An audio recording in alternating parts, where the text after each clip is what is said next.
Danielle Harris stood alone in the cramped laundry room of their modest two-bedroom apartment, the hum of the dryer vibrating gently beneath her fingertips.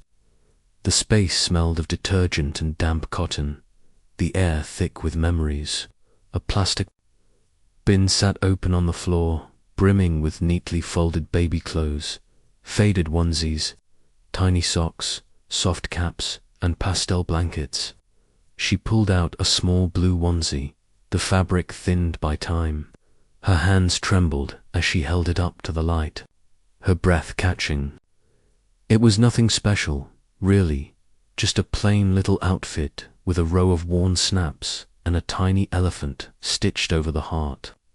But it carried the weight of something unspoken. She sat down on the edge of the washer, running her thumb along the seam, then pausing as if the motion itself might unlock something buried deep. Her face, usually composed and brisk with the exhaustion of single motherhood, softened. Her eyes shimmered. She swallowed hard. The moment was private, almost sacred, until the door flung open behind her. "Why are you always so weird about those clothes?" Maya's voice sliced through the air, sharp and uninvited. Danielle flinched, caught off guard. "Jesus, Maya," she said, trying to sound annoyed, masking the emotion in her voice. She quickly dropped the onesie back into the bin, but not before her daughter noticed. Maya leaned against the doorframe, arms crossed, a familiar scowl on her face. "Seriously, you act like they're cursed or something." Danielle took a breath, then muttered, "They're just memories." Her tone was clipped, but there was a crack in it, a hairline fracture of grief she couldn't quite seal. Maya rolled her eyes and disappeared down the hallway, muttering something under her breath. The sound of her door slamming echoed a beat later. Left alone again, Danielle reached back into the bin. She pulled out a small shirt, white stained faintly pink across the bottom. The fabric crumpled and soft from too many washes. Her hands stilled. On the inside collar, barely visible, were hand-drawn initials. CJ. The silence in the laundry room changed then. It wasn't quiet anymore, it was loaded. Danielle stared at the letters for a long time. Her jaw tightened. She held the shirt to her chest and closed her eyes.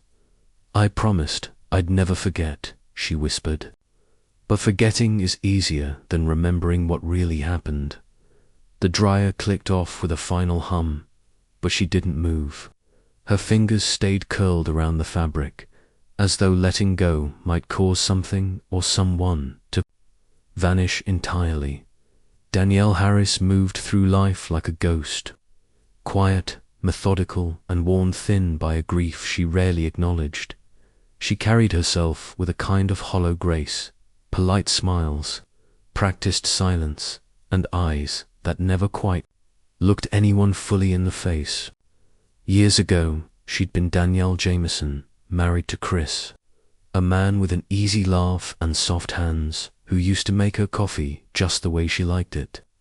They'd had twins, Maya and Cameron, their world once filled with double strollers, shared birthdays, and late-night chaos softened by love. But that was before everything unraveled. Before Cameron, CJ, as they'd called him, died at just 4 years old. The official report listed it as an accident. Danielle never said otherwise, not out loud. But the hole it left behind wasn't shaped like closure. It was sharp, ragged, and too wide to step over. Now, 16 years later, Danielle lived with Maya in a cramped second-floor apartment on the edge of Houston, all peeling paint, rattling windows, and a leaky faucet that no one ever seemed to fix. It was enough, but just barely. Their lives felt stitched together out of habit more than love, like a sweater too worn to keep wearing but too sentimental to throw away. Danielle worked as a home nurse, shuttling from house to house, caring for other people's loved ones, while failing to bridge the growing distance with her own daughter. She was often gone before Maya woke up and returned after dark, drained and fraying at the edges. Maya had grown into a storm. At 15, she was a tangle of unspoken questions and sharp glances, quick to anger, slow to forgive. She flinched at affection, bristled under her mother's constant worry, and slammed doors more often than she opened them. Danielle watched, her daughter retreat behind headphones and rolled eyes, and though she ached to reach her, she didn't know how. There were walls between them, thick with unsaid things, walls Danielle herself had helped build. The tension between them simmered, constantly, surfacing in little ways, cold dinners eaten in silence, missed curfews, and arguments that started over nothing but always ended in the same place. "Why are you always on my case?" Maya would shout. "I'm not him," and Danielle, wounded and weary, would simply walk away. One humid Tuesday afternoon, Danielle visited Mrs. Ellison, an elderly woman with soft eyes and a fading memory. She was in the late stages of dementia and often mistook Danielle for her daughter or the nurse from last week, or sometimes even a childhood friend. Danielle didn't mind. She preferred it to small talk, but that day, as she adjusted the woman's blanket and turned down the volume on the blaring TV, Mrs. Ellison looked at her and asked, "Do you have kids, dear?" Danielle froze. The question hung in the air like static. "Yes," she answered softly.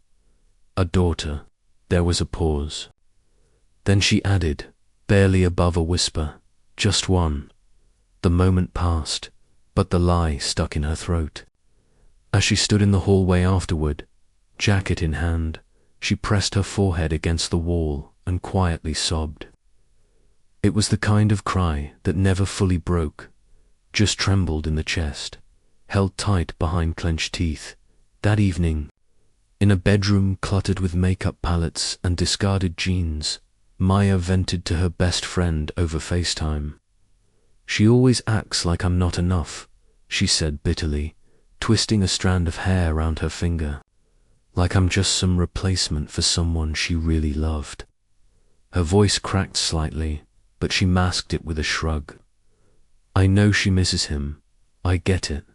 But I'm still here. I'm still her daughter too." Across the apartment, Danielle sat on the living room couch in her scrubs, the TV flickering in the background. The sound was low, forgotten. Her laptop was open on her knees, Facebook glowing cold and blue in the dim light. She scrolled absently through her feed until a photo caught her eye. Chris, her ex-husband, smiling at the camera with his new wife and their baby boy. The boy's eyes were round and brown, just like CJ's had been. Danielle stared at the image, her face unreadable, her body perfectly still. Her breath quickened, but she didn't blink. She just looked and looked and looked until suddenly, as if burned, she slammed the laptop shut and pushed it off her lap. Silence settled over the room once more, heavy and familiar. Danielle sat back against the cushions and closed her eyes, arms folded tightly across her chest, as if holding something in that might otherwise spill out. She didn't move again for a long time. The discovery happened on a rainy Saturday afternoon, the kind where the sky pressed low and the apartment felt smaller than usual. Maya was half-heartedly helping sort through the donation pile again, a reluctant peace offering after another argument with her mother the night before. The old baby coat caught her eye, a pale yellow thing with wooden buttons and a faded duck embroidered on the chest. She ran her fingers through the lining, feeling the soft frayed seams, and that's when she noticed it. Something stiff, tucked deep inside a fold in the fabric. Curious, she reached in and pulled it free. a small, sealed envelope, aged and worn at the corners. She glanced toward the hallway. Danielle was in the kitchen, humming absently, the sound of a kettle starting to whistle.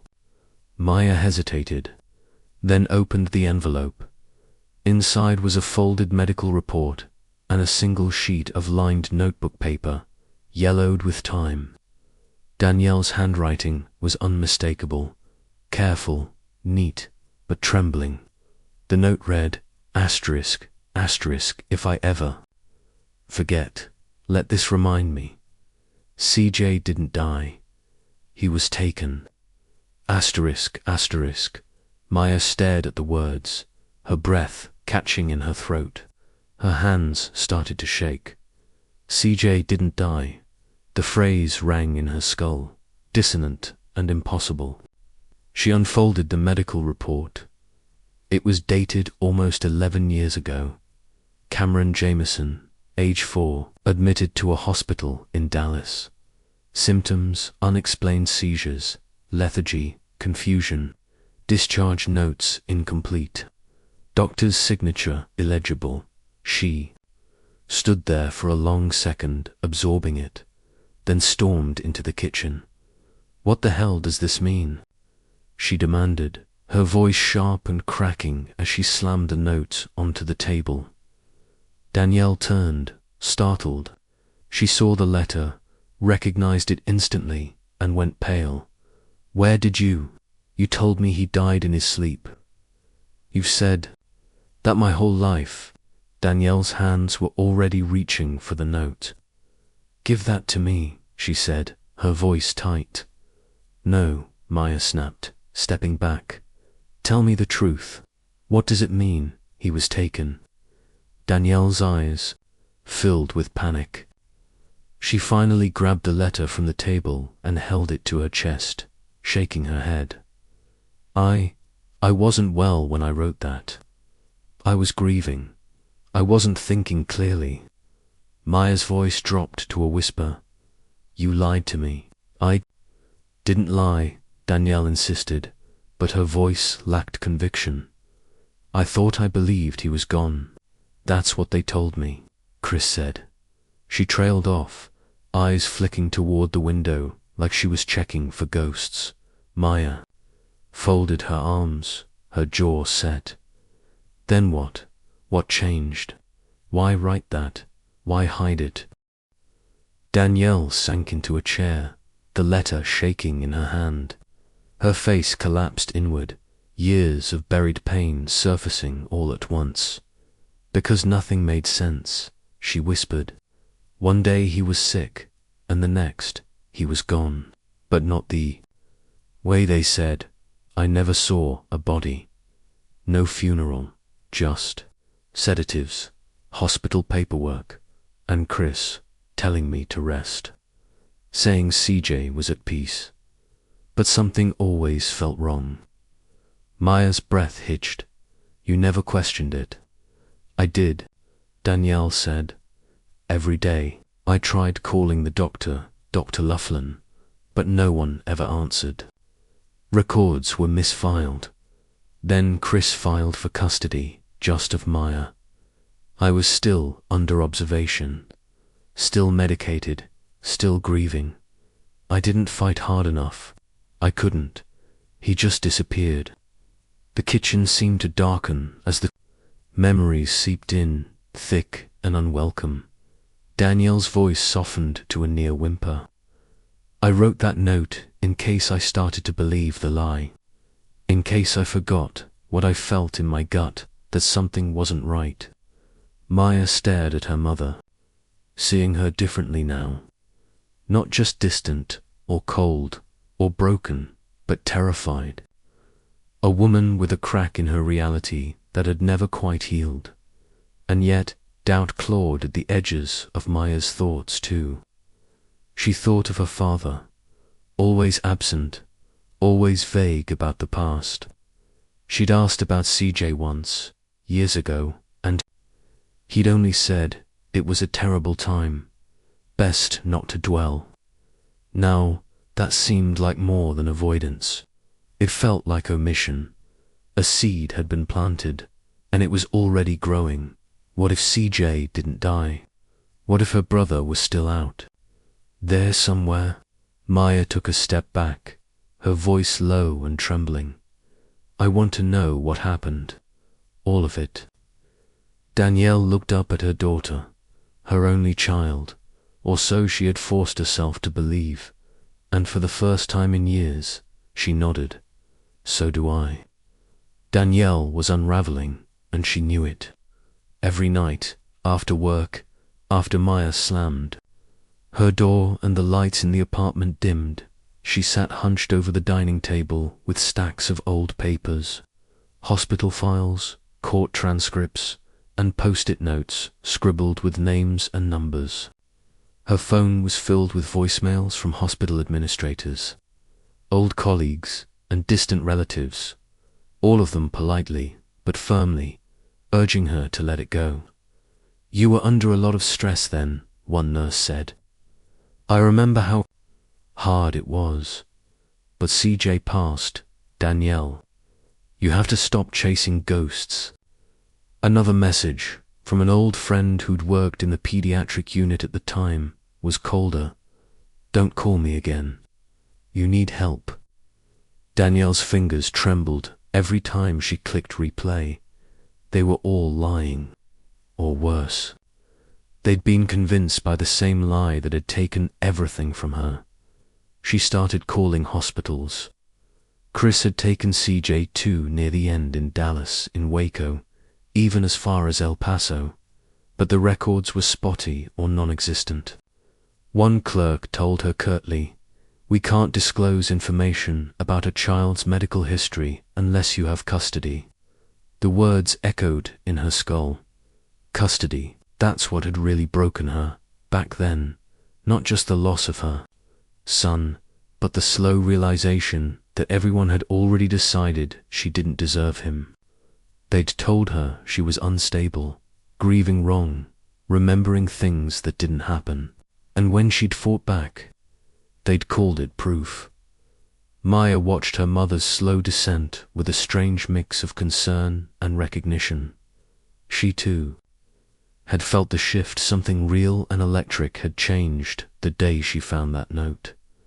It wasn't just grief anymore. It was truth clawing its way out. Maya had thrown herself into the search in her own way online. She scoured Chris's social media, his wife's Pinterest boards, even the PTA Facebook page tied to their upper-middle-class neighborhood in the suburbs. That's where she found him, Caleb Jameson, age 11, in a photo from a regional spelling bee, grinning in a blue polo with a number pinned to his chest. But CJ would be 15 now, not 11, unless... Maya studied the photo obsessively, zooming in on his face, his hairline, the slight dimple in his left cheek, one that she'd seen before in old family pictures of her and CJ. Her stomach turned.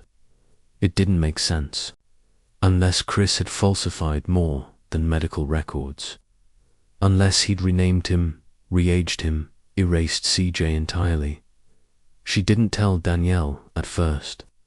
She knew her mother was fragile, spinning out.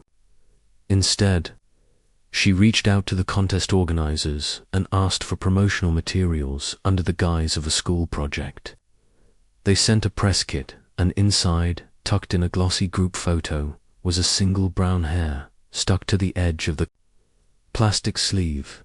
Maya stared at it like it was a holy relic. She ordered a sibling DNA kit the same night, using one of her own hairs and the one from Caleb's photo. It would take weeks, but she had to know. Meanwhile, Danielle's world kept shifting. The deeper she dug, the more the fragments came back. Memories long buried under layers of sedation and gaslighting. She started waking up in the middle of the night, breathless, sweat-soaked, heart racing. Flashbacks blurred the lines between past and present. A white hospital room, her arms strapped down, a nurse murmuring, "Asterisk, you're making him sick. You don't even realize it." Chris's cold, unreadable stare as he signed paperwork she couldn't see, and that voice, always that same voice, saying, asterisk, she's unfit to parent. Asterisk, one afternoon, after hours of pacing and rehearsing. What to say? Danielle drove to Chris's house. The neighborhood was quiet, upper class, sterile. His door opened, and there he was, older, broader, grayer, but still with that infuriating calm. His eyes narrowed the moment he saw her. You shouldn't be here, he said flatly. We need to talk, Danielle said. About CJ. Chris shook his head, stepped back, and started to close the door. I'm not doing this again. Get help, Danielle. Asterisk, don't lie to me. Asterisk, she shouted, stepping forward. You told me he was dead. You told her he was dead. What did you do? Chris's face hardened. You're having an episode again. Just like back then. Stop harassing my family. He slammed the door in her face before she could speak again. She stood on the porch, heart pounding, fists clenched at her sides. Her breath came in short gasps. She wasn't crazy. She wasn't imagining this. But the world had decided long ago that Danielle Harris was unstable, unreliable, unfit. And now she was alone again, left with nothing but her unraveling memories and a daughter who no longer knew what to believe. Back at home, tension cracked through the apartment like a fault line. Maya could barely focus on school. Danielle barely slept. They fought in whispers and silences, each afraid of setting the other off. One night, Maya snapped, I don't even know what's real anymore. You keep telling me one thing, and then another. Was he sick? Was he dying? Were you? Danielle, exhausted, stared at her hands. I don't know what's real either, she said, voice raw. They made me doubt myself. They made you doubt me. Then, quietly, she added, but I know. What I felt, a mother knows. He didn't die. They just told me he did. The seed of truth had sprouted into something dangerous, a question neither of them could unask. Asterisk, what if CJ is alive, and he's living as someone else? Asterisk, as the DNA test processed and time crawled forward. Maya and Danielle found themselves suspended between two realities, one shaped by grief, the other by the terrifying possibility that their entire lives had been rewritten by a lie. The email arrived on a Tuesday afternoon, ordinary in every way except for the weight it carried. Maya opened it first, her hands trembling, the subject line blinking back at her. DNA results ready. She clicked through, barely breathing, until the words stared her in the face. Asterisk positive sibling, match detected. Probability, 99.9987%. Asterisk. Caleb was CJ, her brother, the boy in the spelling bee photo, the kid with the dimple, the boy she had mourned her entire life, stolen and renamed and raised by the very man who'd told them he was dead. She didn't cry. She couldn't. She just stood frozen, trying to process the shattering truth. Behind her, Danielle hovered in the doorway, sensing the shift before hearing the words. Maya turned around slowly, laptop still open, screen glowing. It's him, she whispered. It's really him. Danielle stared at the screen for a full minute before she fell to her knees. The sob that came out of her wasn't the kind that came from sorrow. It was deeper, more feral, rage, betrayal, an unbearable validation tangled in her throat. She pressed her hands to her face and cried like a woman who had been drowning for over a decade and was only now breaking the surface. I knew it. She gasped through tears. I knew it.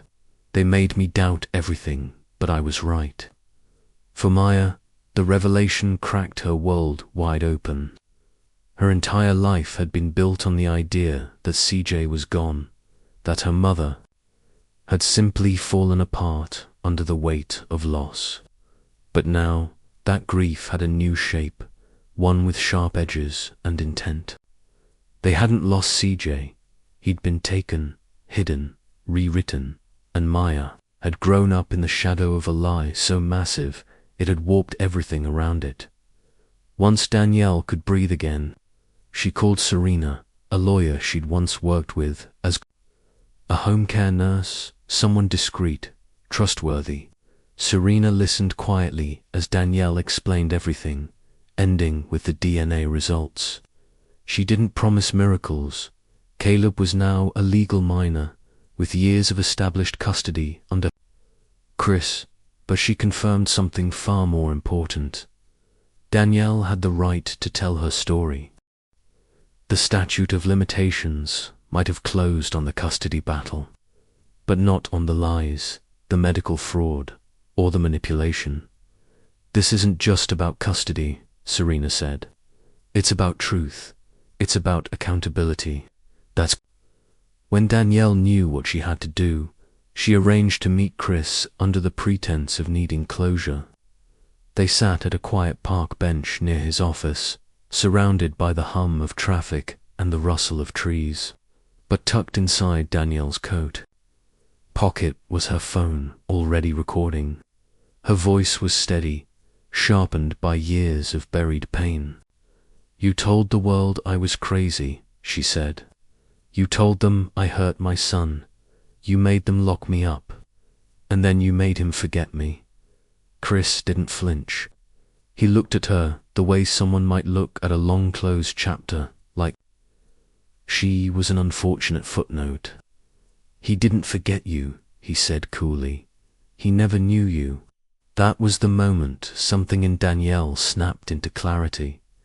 There would be no apology, no reckoning from him, only denial, only arrogance. She didn't argue. She simply ended the conversation, walked away, and posted the video that night.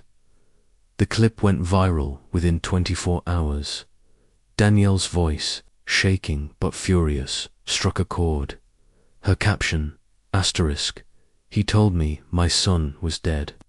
He made the world think I was insane. And then he erased me from CJ's life." Asterisk, the comments flooded in. People were horrified, outraged, heartbroken. News outlets picked up the story. Hashtags trended. Parents related. Survivors rallied. Advocates began sharing their own stories of medical gaslighting, custody injustice, and institutional betrayal. Danielle had cracked something wide open, not just her own history, but a collective one. Caleb's school, where Chris had served as a volunteer coach, immediately suspended him pending investigation. CPS suddenly, under a spotlight, reopened the original case files, citing new evidence and media pressure. Serena fielded calls from journalists, therapists, and even a state senator's office asking for more information. Danielle didn't feel triumphant. Not exactly. There was still a hollow ache where CJ's laughter used to be. But for the first time in 15 years, she wasn't dismissed. She wasn't invisible. Her pain had a name now, and people were listening. Maya stood beside her through it all, no longer angry, no longer distant. They were fractured, yes, but no longer alone. CJ Caleb was out there, and he would finally know the truth. Danielle didn't get Caleb back, not in the way her heart had once desperately hoped. He didn't run to her, didn't call her. Mum didn't recognize her face. When they met for the first time under the dim lights of a supervised visitation room, he looked at her with the wary confusion of a child meeting a stranger. And in many ways, he was. He didn't remember the lullabies or the bath time games or the way she used to trace stars on his back to help him sleep. Chris had stolen all of that. Not just the years, but the memories. Yet, as Danielle sat across from her son, she didn't cry. She smiled gently, offered him a small Lego set she'd remembered he used to love, and simply said, "Hi, Caleb. I'm Danielle." That was enough. Not a demand, not a claim, just a beginning. Chris, meanwhile, was finally facing the consequences of the lie he had lived for more than a decade. Charges of medical fraud, custodial interference, and perjury loomed over him like a shadow. His once pristine image, doting father, devoted husband, upstanding citizen, shattered in the public eye. His coaching position was terminated. His marriage disintegrated under the weight of the truth. Public sympathy turned sharply against him, especially as Danielle's story gained traction. The video had not only exposed a personal tragedy, but a systemic failure, and people wanted justice. For Danielle, it wasn't revenge. It was validation. For years, she had walked through life with the weight of a question that had no answer, a grief that no one believed. Now, the silence was broken. She had proof. She had her daughter's trust again, and most importantly, she had her voice. Maya stood beside her during that first visit with Caleb, her once resentful distance now gone. She had seen the whole truth, not just what had been taken from her mother, but what had been denied to her as well. For 15 years, Maya had carried the invisible burden of being the one who survived. The child Danielle protected too tightly because she couldn't protect the other. Now, as she watched her mother sit across from the brother she'd never truly known, Maya reached for Danielle's hand. Danielle looked at her in surprise, then squeezed back, a quiet bond passing between them. No words, just peace. For the first time in a long time, they felt like a family again, broken but still standing. Danielle knew there were others like her, women labeled unstable, unfit, or manipulative when they dared to fight for their children. She knew her story wasn't rare, only rarely heard. So she started a non-profit, the Forgotten Mothers Project, dedicated to helping women falsely accused in custody battles, especially those silenced by medical professionals or partners. With resources and power, the organization quickly gained support, boosted by media coverage and a growing network of survivors who came forward with their own stories. Danielle spoke at conferences and family court panels, not as a victim, but as a witness. Her pain became her purpose. She never pretended to have it all together. Some days were still hard, nights when the quiet was too loud, when she wished things had been different. But she no longer walked with her head down. She had been silenced, institutionalized, erased, and still she stood. She hadn't gotten her son back in the way she once imagined, but she got something just as powerful: the truth, her dignity, her daughter's hand in hers. And for the first time in 15 years, she could finally breathe. The laundry room was quiet again, filled with the hum of the dryer and the soft rustle of fabric. Danielle stood over the old donation pile, the blue onesie once more in her hands. But this time, her fingers didn't tremble. She didn't freeze. She simply looked at it, the small worn cloth that had once cradled a baby boy she never got to raise, and smiled softly. The grief hadn't disappeared, but it had changed shape, no longer drowning her, but flowing beside her like a quiet current. She folded the onesie with deliberate care, smoothing the edges, and placed it gently inside a sturdy memory box. On the lid, she had written in neat black letters, "For Caleb. When he's ready." She sat down beside the box, opened a small notepad, and wrote a letter in her cleanest handwriting. Just a few lines. Asterisk, one day, you'll want to know who you are. And I'll still be here. She tucked it beside the onesie, then paused not to cry, but to breathe. Behind her, the soft creak of the floor signaled Maya's approach. Without a word, her daughter wrapped her arms around Danielle's shoulders from behind, resting her cheek lightly against her mother's back. It wasn't dramatic. It wasn't forced. It was just there, steady, quiet, real. Danielle closed her eyes for a moment, letting the warmth settle over her. When she opened them again, her gaze was calm.